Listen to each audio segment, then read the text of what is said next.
Hello.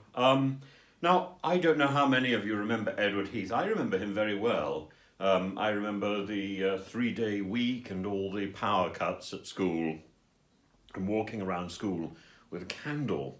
In one ways, I thought it was rather fun.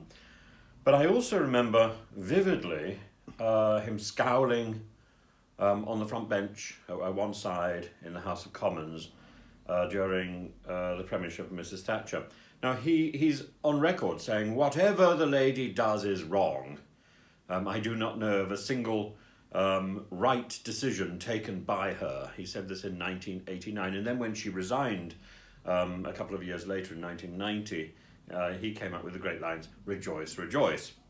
Robin Oakley of the Daily Mail said that his was the longest sulk in history.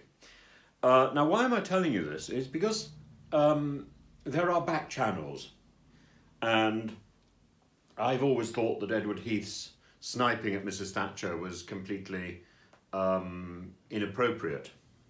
Are you going down? You are, aren't you? There you are. Off you go.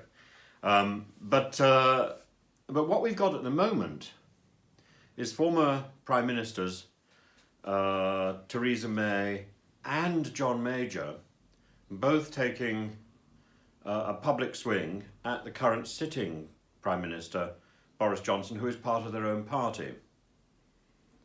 Now, yes, on the one hand, they've got reasonable things to say, but on the other hand, there are still back channels available for them to get their point across. And it comes over as extremely disloyal and self-seeking.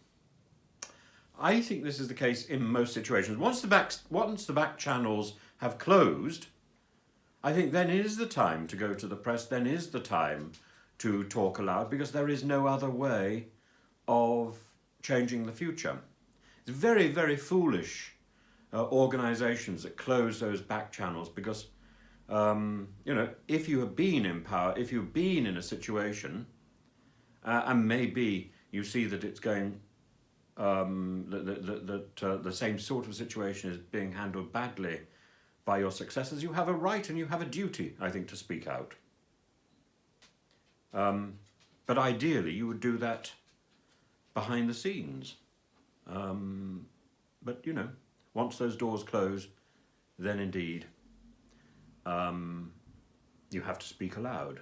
But I don't believe, in the case of Theresa May and in the case of John Major, that those doors of number 10 have closed. Those doors are open to these people. So I find this rather sad. Anyway, I'd love to know your thoughts on this, and I'd love you to follow my channel and ring the bell. Bye-bye.